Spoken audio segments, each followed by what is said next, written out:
to welcome here the world-leading authority on the Ibogaine therapy, Dr. Jeffrey Kamlet.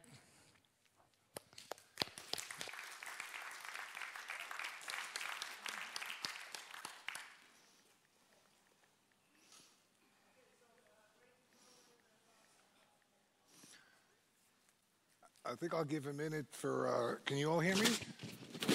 Okay, I see we have people coming in. Thank you all for having me here today with such distinguished speakers. And I really want to give some kudos to you folks here in Stockholm because I've spoken at a lot of these conferences over the last 30 some odd years. And you have put together truly a remarkable cast of speakers. Some organizations that have been in existence for years don't get the quality of speakers we've had here today. I've been extremely impressed, and it's an honor for me to be here today. So thank you for having me. So usually when I give these lectures, I'm lecturing to scientists who are asking me questions about PK values and whether Ibogaine goes through the nucleus accumbens or works on the NMDA receptor in the brain. And I decided to give a little bit of a different lecture.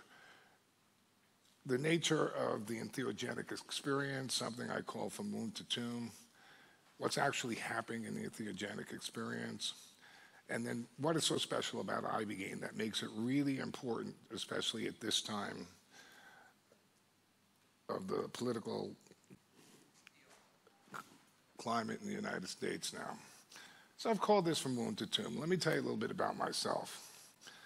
I grew up in New York City, I was young, but on the tail end of the hippie days, and did a lot of drugs, and read all the beat books, and Ferlinghetti and Kerouac and all those kind of people, and smoked a shitload of pot, and had done even some LSD and things like that.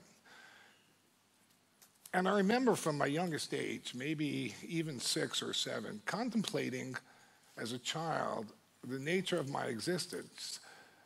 Why am I here? Where did I come from? Where am I going to? And why do people act the way they do? And I think I was really angry at whatever God was at that time, because how does an all-loving God create a Holocaust or give babies cancer or things like this nature? Or the first time your parents who love you, smack you in the face, and you have the very first disintegration, that's supposed to be love. So I was getting all kinds of degrees, going for a master's in anatomy and quantum physics at the same time, and then still partying till 5 o'clock in the morning. It got to the point where a lot of spiritual drugs became drugs like Quaaludes and cocaine. We actually used to think cocaine was healthy back then. Sacred drugs of the Inca was just coming around the United States. And then I had a best friend who invited me to California one day.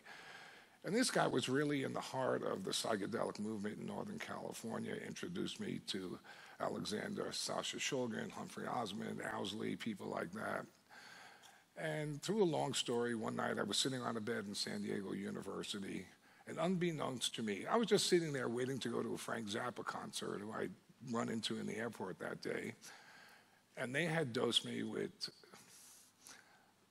maybe a couple of thousand micrograms of LSD on the back of my head, liquid, and I didn't know it.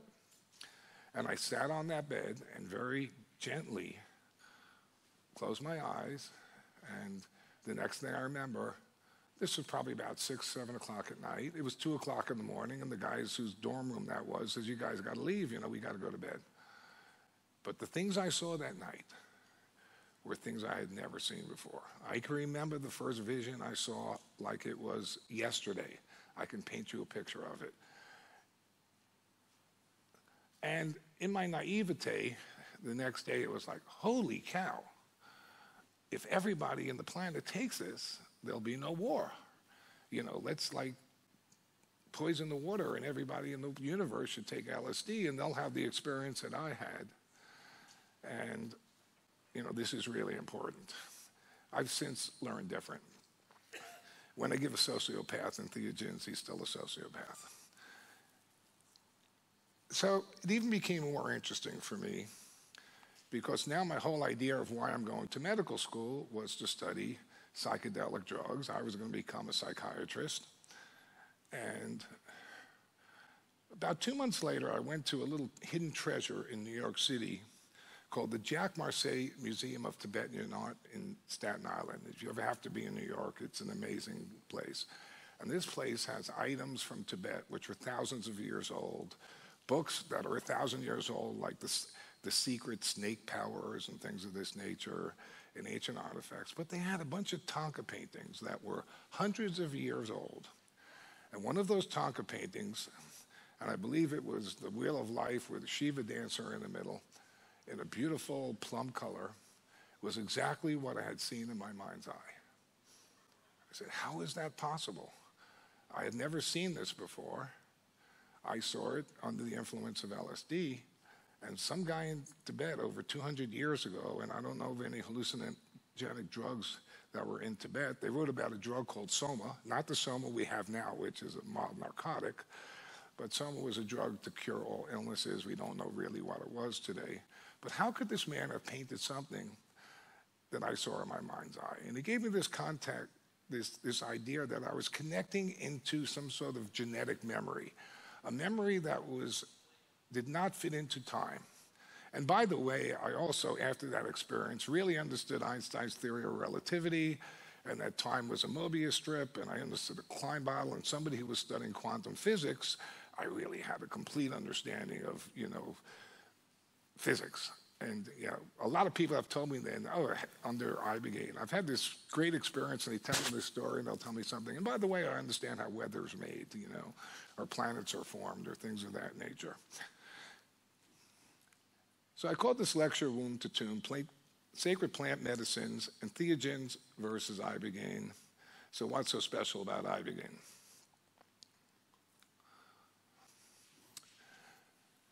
So this is a quote from a movie called Cloud Atlas. It's one of my favorite movies. And our lives are not our own. From womb to tomb, we're bound to others, past and present. By each crime and every kindness, we rebirth our futures. And I think this is a lesson that you learn from having an entheogenic experience. So most of us in our self-centered model consider us to be the master beings on the planet. And I started to ask myself questions, then why do we act the way we do? Why are we programmed almost like a robot? And I started to think our bodies really are robots. We consume fuel, we decay, we create waste byproducts. And philosophers call this the brain in a vat theory. How do you know you're not a brain sitting in some soup of chemicals that's running a computer program? But the difference is we have consciousness. And under the use of entheogenic drugs, you may be connected to plants and see all these energy streams. But what separates us as human beings, we are the only human beings that actually have history. We know where we came from, and we have some idea where we may be going, and that makes us special in the living things that exist on this planet. So I started to think we're not really the master in control here, that DNA is the master. Why do we act the way we do? What's the purpose of fashion and beauty and people wanting to be liked? And why do we dance the dance we do? And it seems we've been programmed to make sure that DNA replicates itself, that the best DNA matches up with the best DNA for survival of the species. And at a recent conference where Dr. Alper was there, he showed how trees communicate with each other through mycelium to do the same thing, that every species is trying to make sure that species continues and exists.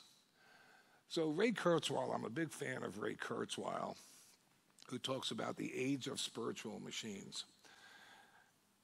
It's really important. This conference is super important now because things are polarizing. If any of you are familiar with Carl Sagan's work, The Dragons of Eden, if you take the time, first day that Earth existed, and make it into a 24-hour clock. So the Earth was here 1 second after midnight. Man stood up on 2 feet approximately 3 seconds ago. The wheel was invented a millionth of a second ago. So technology doubles knowledge doubles every 10 years. So in 60 years, you literally have 300 million times more knowledge, scientific knowledge, than you had before. But it seems that as genetic beings, our ethics are very primitive. Ethics change over hundreds of thousands of years, and that our ethics are not keeping up with technology. And thus we are at a time where we look for the destruction of the planet. And Kurzweil says by 2040, one single computer will have more intelligence than all of the intelligence of the combined human beings. And he calls that event the Singularity because we'll be unable to predict the future. What happens when the machines become smarter than we do? And if you program those machines under Asimov's rules of robotics, if you look these up, do the robots actually say, you people are idiots and you're destroying yourselves, so let's destroy half of you because you're overpopulating or something like this? And this sounds like a good science fiction movie, but it may happen.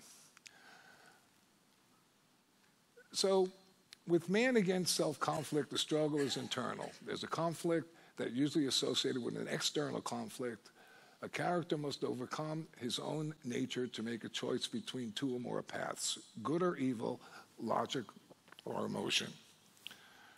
One thing I got from using entheogenic drugs, not every time, and sometimes I've actually had bad trips, and sometimes I've actually had trips where I was just stuck and I knew I had a trip, but it just would go nowhere.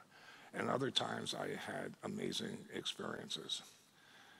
So this journey took me, changed where I was going to go to medical school, decided I'll go to medical school in Mexico so I can hang out with the Huichol Indians. These are Indians who live a 2-week walk from civilization. They live in the Sierra Madre, and their whole culture is based on peyote. After 2 years of visiting these Indians, because of the nature of what I was seeing under peyote, I was allowed to go on something called Wirikuta, which is a 2-day blindfold walk through the desert to find peyote, and you are kind of made a shaman in that religion, as much as somebody who's not born Huichol can be made a shaman.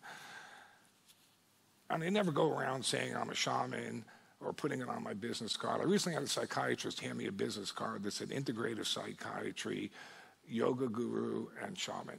And I thought this was just ridiculous. You know, real shamans don't advertise. And we live in a world now where you can like go online, there's tourist ayahuasca and shamans for hire and this sort of thing, and it doesn't sit well with me. I then later went down to the Amazon before anybody heard of ayahuasca because I read a book called The Wizards of the Upper Amazon and found a tribe called the Yanomamo. I was very young, very brave, very stupid. And the French word for that drug at that time was called the Little Death. So I started to realize, too, there is a dose-related difference in the experience you have. 200 micrograms and 20,000 micrograms is not the same. And in the Yanomamo, they gave you ayahuasca, and they gave you ayahuasca, and they gave you ayahuasca. And I remember there was a point where I was stuck in a wormhole. I don't know if anybody's ever had the experience of being in a wormhole, but it's like being on a roller coaster, incredible speeds, and you're shot out into the universe. And I remember like being in like a fetal position, hanging out in the universe like this and watching how planets were being formed. And I really thought, oh my God, I'm so far out here that I'm going to die, that I'll never be able to come back to my body. And it was frightening. And I knew if every time I tried to hold it back and come back to my body, the trip became uncomfortable. So I realized I had no choice. And I remembered a picture that from a photographer who went around the Wild West in the 1800s, and he had a picture of Geronimo, and Geronimo was going to his last battle, and his quote was, "It's a good day to die." And I said to myself, and that was in my young 20s, okay, then I'll die. You know, and if I die, I die. And as fast as this was going, and it was fast, you know, millions of colors that didn't exist, thousands of images a second, this thing exploded like an atom bomb. And into an atom bomb going off of bright red roses. And it just went to speeds that were absolutely incredible. And I didn't die, or I wonder maybe I did die, and everything else that's happened in my life since then is just some sort of continuation of that trip. So the same forces that power lightning powers the signals in our brain synapses. And this idea of universes and universes and universes, whether you're an astrologer, astronomer, and you look out into the stars, or you look at this table here and think that it's 99% air, you know, now we're finding very small particles. We had electrons and neutrons, and now we found quarks and string theory, and now we actually have something called the God particle. And there's a 600-mile tube to create a God particle, which we can bring about from 1/18th of a second. But it's an interesting thing. If you photograph this particle, it's never in one place at one time. So you look at it, it looks like one. You photograph it, it's two. And it's showing us that this is constantly dynamic, and these particles are not subject to really time elements. So when we think an electron or a quark is anywhere, it's not. It's the probability of it being in that location at that time. But how could one particle actually be two separate particles at the same time? And it opens a lot of interesting scientific questions, that there is the ability to tap into this consciousness, this electricity, this other entity of energy that is right here. It's right in front of our eyes. But we are limited. Our paradigm is limited by our five senses. And we have something unique called the frontal cortex with all these ego protective mechanisms that protect us from every disintegration that happens in our life. And I don't care if you grew up in the best family with loving parents, you've probably had 10,000 disintegrations to 10 million since you've been a child. Every lie, every act of unkindness, you know, every time you were embarrassed, and they all create psychological damage, and we have these ego protective mechanisms that help us deal with this bullshit. So there's a lot of similarities between what happens with regular entheogens and Ibogaine. And I'm going to talk a little bit more why I don't like the word psychedelics, and I certainly don't like the word hallucinations. And I'd like to change, I think the language of this needs to be changed a little bit. So how do entheogens, plants-based drugs work, and why? So first of all, we've had the natural plants. It's like peyote, magic mushrooms, iboga, 5-MeO-DMT, DMT, ayahuasca, which is essentially DMT mixed with an MeO inhibitor to prevent the DMT from being broken down. And in the Amazon, they make it last for a long time. So you can make this last, depending on how much plant you add to the other plant, you can make the experience much stronger and lasting longer. Even LSD is derived from ergo fungus. And I've been really lucky in the experience in the last 30 years to speak to people like Albert Hoffman and other people like that about this through my work with Ibogaine. So as we tap into universal consciousness through the proper use of plant-based chemicals, and is that experience a healing and entitled to be called medicine? And can the same be said about synthetic drugs that do the same? So here is pictures of other drugs, including NBOME, which is now being put on blotter and sold as acid. And there's been a lot of deaths because if you're taking Wellbutrin or any type of sympathetomimetic drug with that, you will have a seizure, and a lot of young people are dying from seizures. Now, why would anybody put NBOME and sell it as acid? I don't know, but there's a lot of anarchist chemists around the world who invented kind of like Mr. Nice Guy, synthetic cannabis, and other things, which are truly damaging to the human brain. So even a drug like ketamine, which is synthetic, is this I believe all these other drugs are sacraments, that they are tapping into some holy place where this higher energy exists. And for instance, dolphins can see sonar, and bats can see infrared, and birds can see magnetic fields. I recently saw a study where they put these pigeons into Faraday boxes, so they have no input of EMD coming in at all. And they shipped them halfway around the world, and they let them out of the box, and within seconds, less than 3 seconds, these pigeons knew exactly how to find their way home. So other animals have senses that we don't have, and maybe they're seeing energies that we don't have. I think under the use of entheogens, we are not limited by our five senses, and we're tapping into this energy that is right here for us to see, but we can't see it in this paradigm.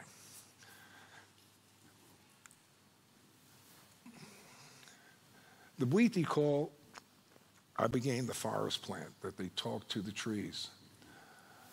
Plants communicate with each other. Can we communicate with plants? Can we tap into genetic memory? Can we learn proper behavior and get closure to previous traumas through medically assisted entheogenic treatments? And this is where I come into troubles with some of the definitions. A hallucinogen is a drug that causes hallucinations, profound distortions in a person's perceptions and reality under the influence of hallucinogenic drugs. People see images, hear sounds, and feel sensations that seem real but do not exist. I have a problem with do not exist. So when the schizophrenic, the dog is talking to the son of Sam, telling him to kill people, that is a true hallucination and a distortion of reality. What's happening on the use of these entheogenic plants is just as real as what's going on here today. Can we learn proper behavior and get closure to previous traumas through medically assisted entheogenic treatments? If the visions are random and do not exist, so when I give these lectures to a group of scientists who have never smoked a joint in their life, they have no idea what I'm talking about. And let me tell you a little thing about Ibogaine. Ibogaine has to be taken orally to be effective. If I gave somebody intravenous Ibogaine, they would trip, but they would not be detoxed from drugs. It wouldn't have this long-lasting 30 to 90 days lingering, because it takes the liver first past metabolism, which only occurs when the drug is taken orally, to convert Ibogaine into its byproduct called noribogaine. Now, many drugs are converted to norbyproducts, like meperidine to normeperidine and epinephrine to norepinephrine. And we believe that noribogaine is the part that's stopping withdrawals, building healthy brain tissue, and it seems to be a slam dunk for opiates. It seems to be incredibly effective for alcohol, and I'll talk a little bit if it's effective for other drugs of abuse. I believe these visions are as real as life itself, but are not always accessible to our consciousness. Some people can maintain those states with meditation. Our brain's ego-protective mechanism allow us to deal with each disconnection, insult, lie, and ego, and I call them disintegrations in my writings, that we need to survive in this hallucination called life. The hallucination of womb to tomb. Where did I come from? What happens after I die? So if we are to accept that this experience as being random and not being real, and that's what's most potent, if that is true, and people tell me, no, what people are seeing is just in their head, and it's not real, and there's no commonality to these visions. And even in the 70s, UCLA had done something. They had their psychonauts, and they gave them LSD, and they were looking for commonality of visions. And LSD seemed to be very Vedic, mandala-like, kaleidoscope-like. But if that is true, I asked my group of scientists, then tell me, people, what is the most potent hallucinogenic substance on the planet? And some smart people raised their hand. It's harmaline, it's DMT, it's 5-MeO, it's 2CB, it's whatever it might be. And I say, you're all wrong. And I tell them it's oxygen. And they look at me like I'm crazy, as you may be now. But if I take your oxygen away from this room, this hallucination is going to disappear. And what, I don't know about you, but where I go under these drugs is just as real as this experience. And depending on the entheogenic you're using, these entities are extremely benevolent. They have taught me that I've gone to a place where I felt I was at the foot of God, and I still had this problem. If you're a loving God, why is there all this evil? And I got an answer that energy always sorts out. There's a balance, there's a yin and yang. But I know exactly what I'm doing, and every molecule in the universe is exactly as it's supposed to be. and that love always wins.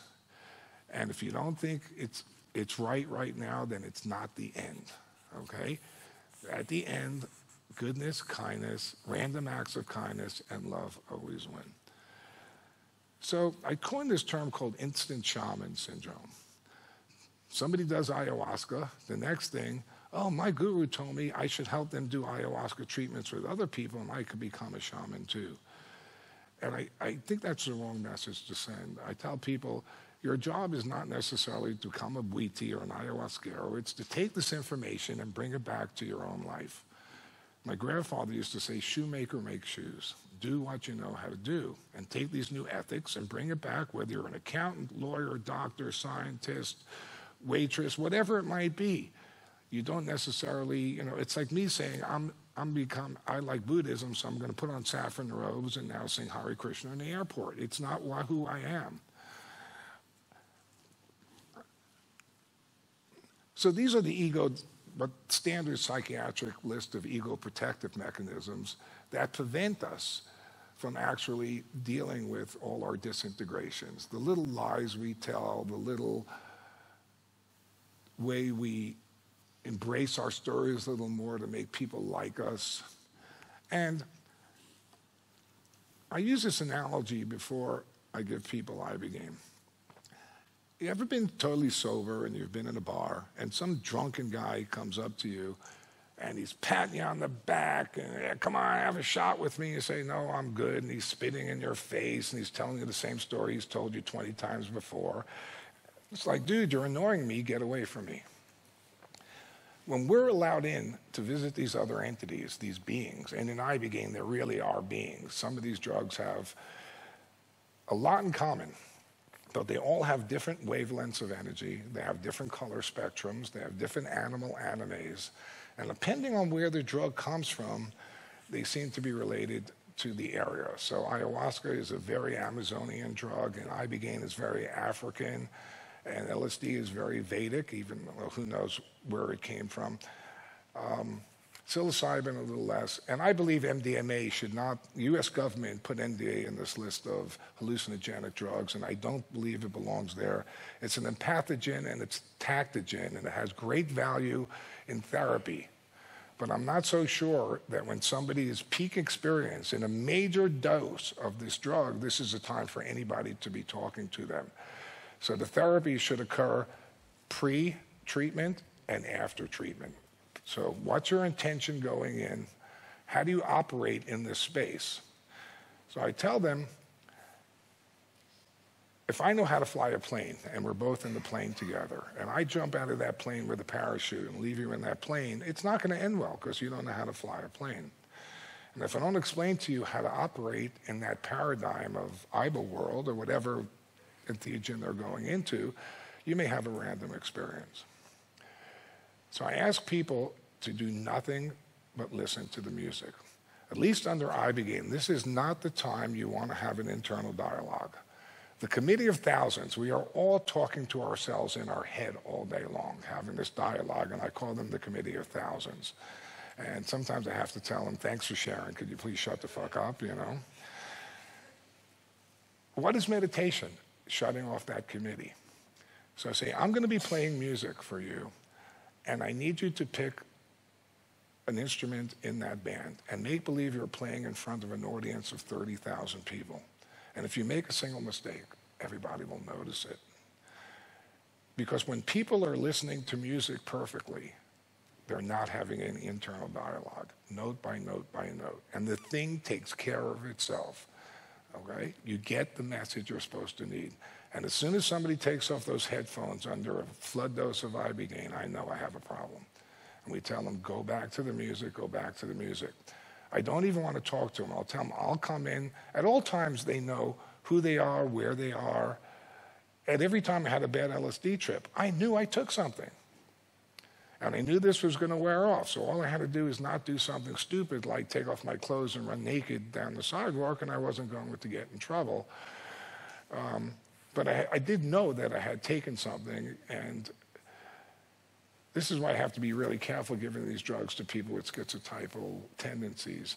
And sometimes People who are full-blown schizophrenic are easy to notice, and those who seem very normal, but when you give them these drugs, they get tipped over to the other side, and afterwards, I've seen people, especially with ayahuasca, be left in full-blown schizophrenia, paranoid schizophrenia for months at a time, believing that people were following and poisoning their food because someone didn't spend enough time to get to know them to see that occasionally they were making wrong associations in life. So what do we learn from sacred plant teachers? The medicines have value in many fields of medicine and psychiatry. There are similarities among the experiences with different plant substances, and yet each are very unique, as I just mentioned. And Ibogaine is extremely unique from the others. And despite all the knowledge we gain from these plant teachers, the answer of womb to tomb evades us. So ever since my earliest memory, I'm wondering where I come from, where am I going, what's the nature of the higher power, what's going on here? And I've probably done every hallucinogenic substance anybody here can name, and I still don't have that answer. But I did get an answer that I'm going to be accountable for my behavior, okay? And this may be what it's like when I die, and how pleasant that experience is going to be, and whether I come back and get to hang out with those higher beings, or in this loving, merciful God who gives you 10,000 other chances to come back here. And I also got a sense under these drugs that everything that's happened in history and everything that will happen in history is happening right now at the same time.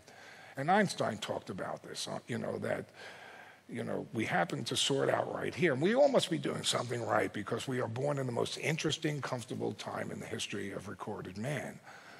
So this is the greatest time of life to be born in, so I think we're all kind of blessed that way. But like I said, things are polarizing. We have the ability to destruct ourselves. And famous mathematicians have calculated that even if 98.5% of the people in the world are thinking incorrectly, a small percentage, the young people in this room who are going to carry on this message, that small percentage can be enough to affect real change. And I'm hoping through the use of these drugs, we may create a whole movement of people who are thinking correctly. Because we can't limit technology, but how do we raise ethics?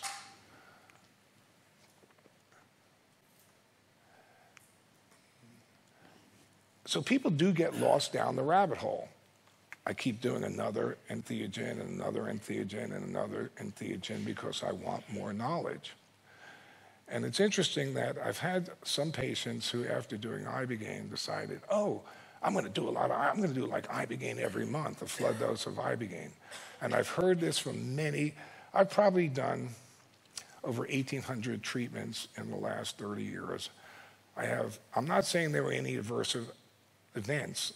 There were many people, had I not been, I trained in internal medicine, neurology, cardiology, because when I did my psych rotations, I thought that was a horror show. This was locking people up with medications, chemical handcuffs, it's all wrong.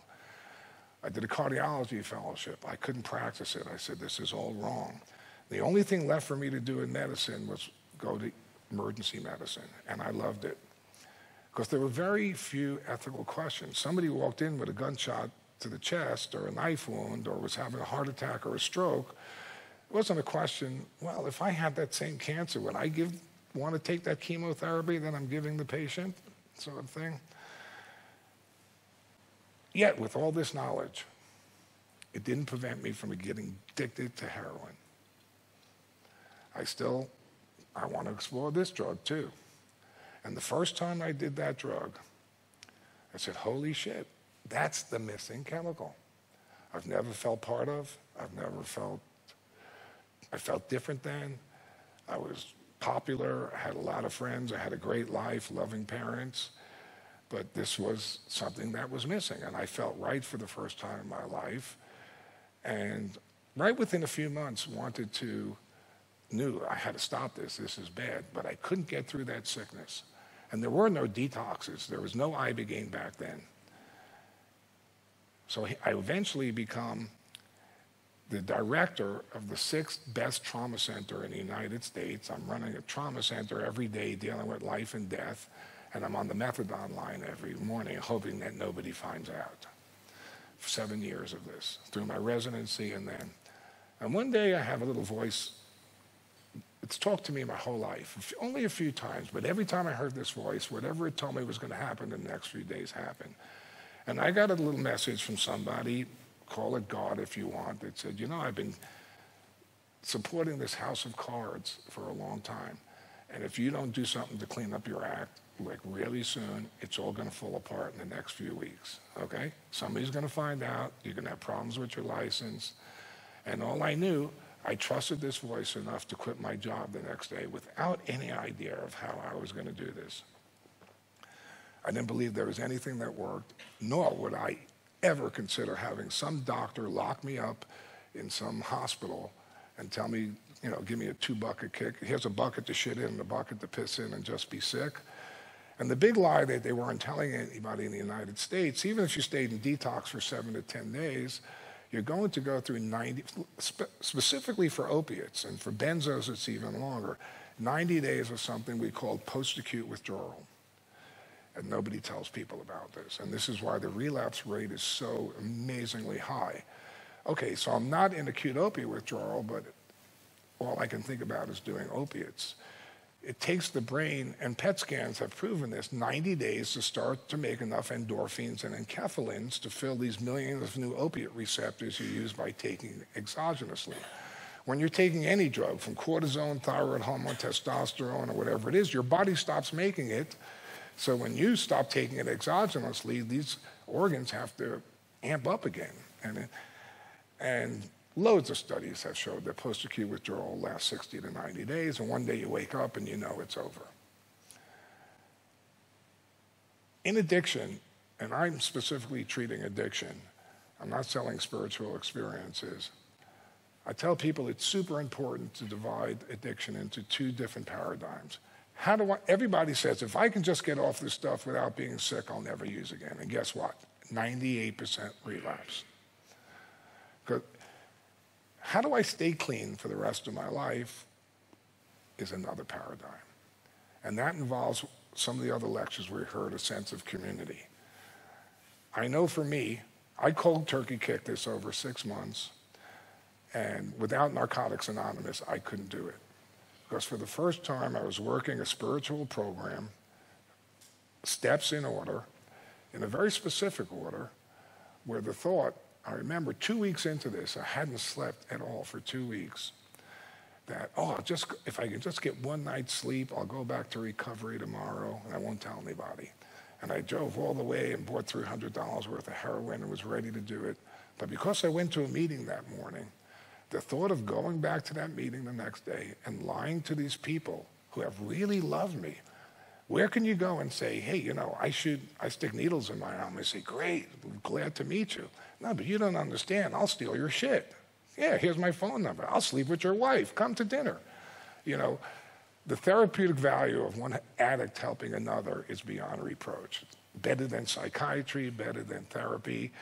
That's what works. And the sense of community of addicts helping addicts, and I've been exploring this for 30 years, and I've seen today, I've never seen more 12-step bashing, especially coming from the entheogenic community, as I have seen now. But when you're dealing with addiction, it is a proven fact. Even though people who go to 12-step meetings may only be 5 to 3% effective, that's better than anything else. The best rehabs, long-term, 6 months to 12 months rehabs have about a 3% success rate.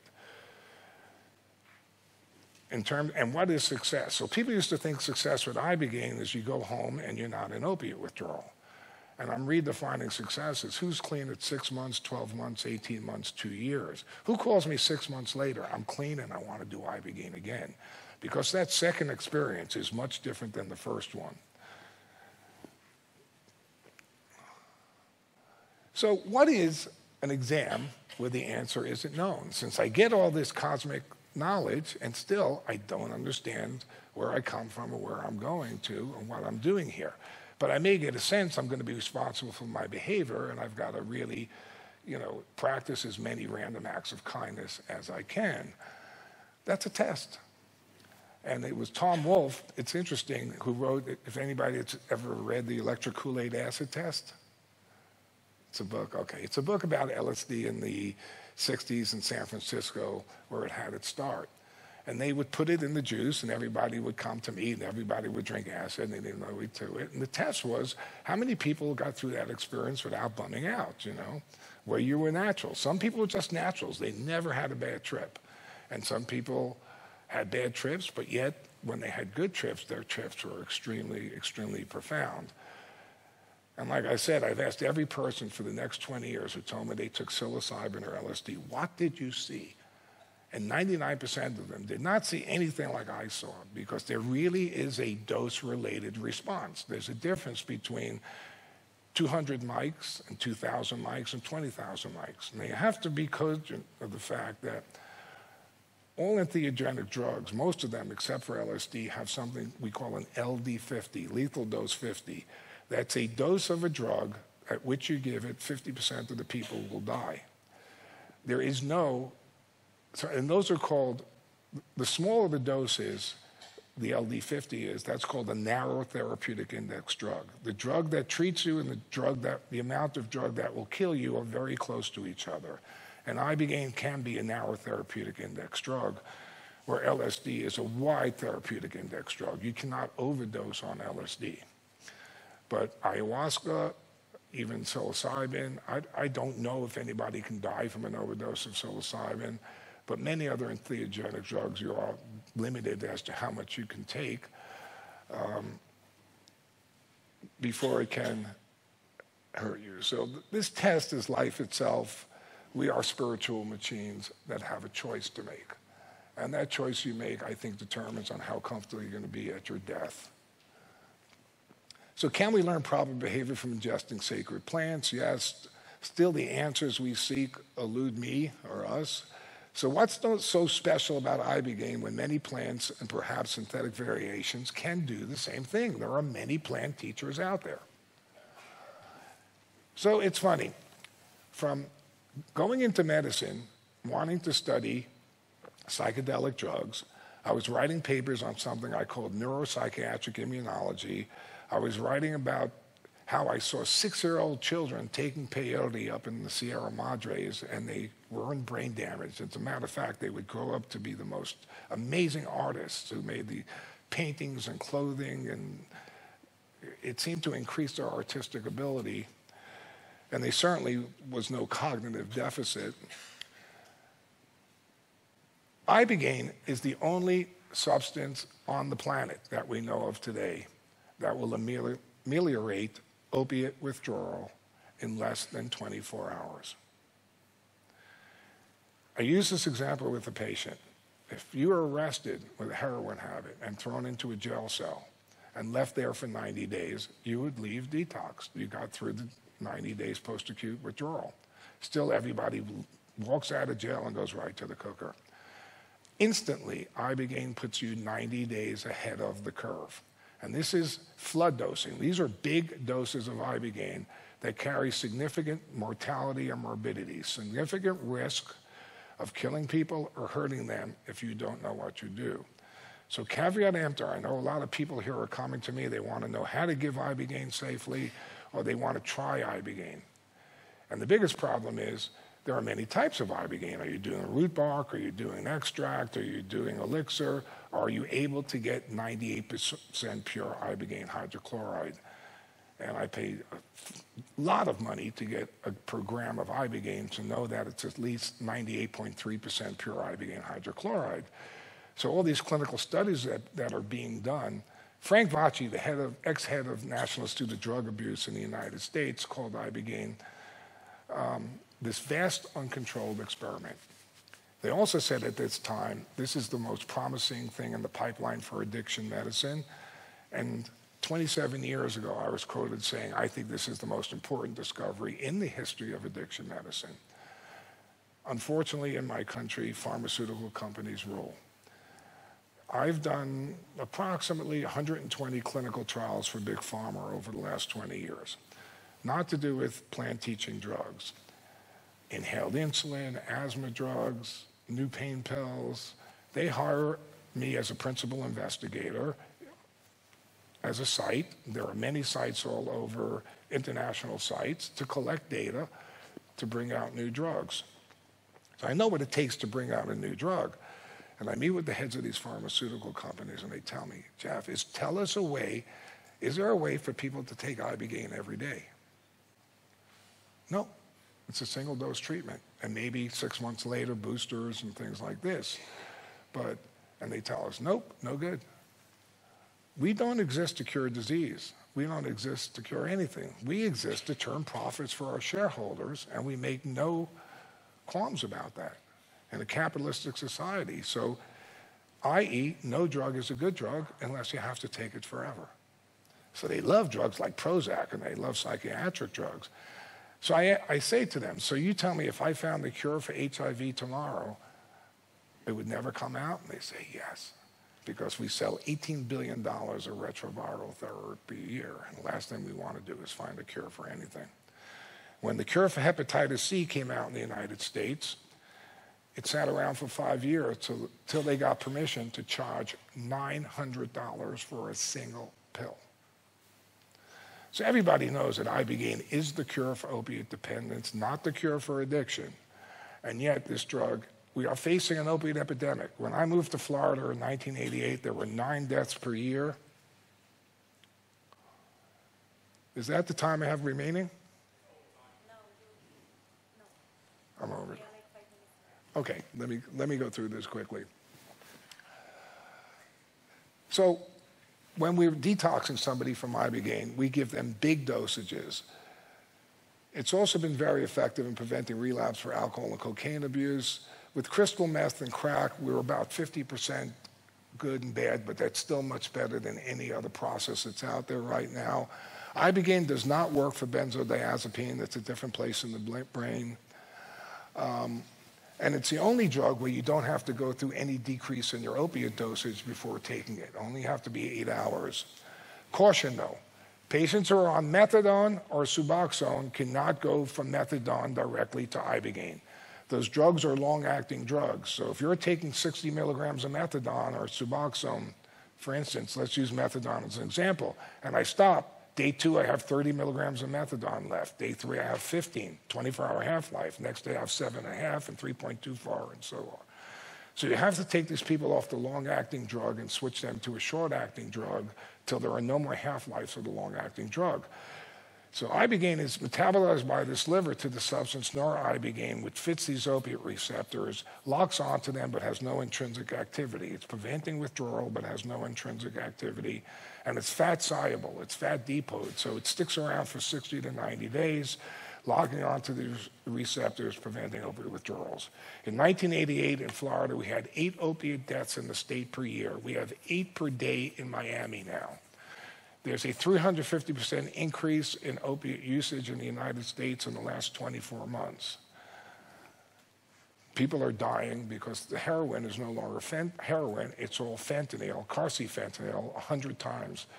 So profits for drug dealers have gone up literally by 30, 40,000% by substituting fentanyl for heroin.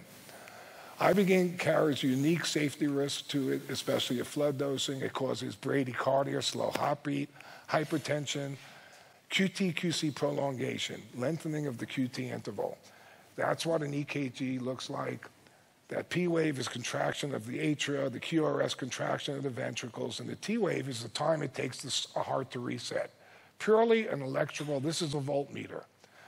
When that time it takes for the heart to reset lengthens, and many drugs are QT prolongers besides Ibogaine, it predisposes you for complex cardiac arrhythmias, which are lethal. And if you don't know how to treat these arrhythmias, you should not be doing an Ibogaine flood dose on an addict. This is done under an ICU setting. IV in place, ACLS, advanced cardiac life support doctor at the bedside, 3-lead cardiac monitor, constant blood pressure monitoring, constant pulse oximetry. And arrhythmias happen all the time. A few weeks ago, I had a patient drop his pulse to 16 because I'm there and gave him 0.5 milligram of atropine. He was fine and woke up the next morning detox with an incredible story to tell. I also term to coin called hyperexcitable hearts. Those patients who were addicted to crystal meth and cocaine and then stopped seem to have more ventricular or lethal arrhythmias than those who weren't, because their hearts got so used to constantly have sympathetic or mimetic barrage that when you stopped it, the heart was more excitable because the drug now was taken away, and these people were more at risk for serious life-threatening arrhythmias. And the problem is Torsades and VTAC, both lethal, look very much the same. If you're not an expert and you push the wrong antiarrhythmic, you will kill the patient. So I'm going to go, I'm told my time is up. There are a lot of other things we don't know about Ibogaine. Herd blockade we've been studying for 20 years, bizarre T-wave morphology. For those of you who want to learn more about Ibogaine, I'm very easy to find on the internet. Treatment protocols are been written by me under the Global Ibogaine Therapeutic Alliance. But if you are seeking to do Ibogaine, be really careful. People with the fanciest web pages, okay? You know, these people who are giving you the drug are not necessarily, do they have any credentials? And if something goes wrong, okay, it's just another dead body in Mexico and nobody cares. Nobody's life should be put at risk.